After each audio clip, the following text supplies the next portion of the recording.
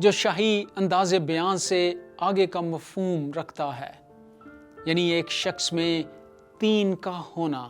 علاوہ ازیں ترتلیان نے بخوبی جان لیا کہ یسوع ایک شخص ہے۔ وہ ایک بدن میں 2 اشخاص نہیں ہے، لیکن وہ ضرور ہی 2 فطرتیں رکھتا ہے جو ایک دوسرے کے ساتھ خلط ملط نہیں ہوئی، بلکہ بیک وقت ایک ہی بدن میں رہتی ہیں۔ وہ کامل انسان اور کامل خدا ہے۔ اس کی ہر ایک فطرت کامل اتحاد میں اپنی خصوصیات کو برقرار اور محفوظ رکھتی ہے۔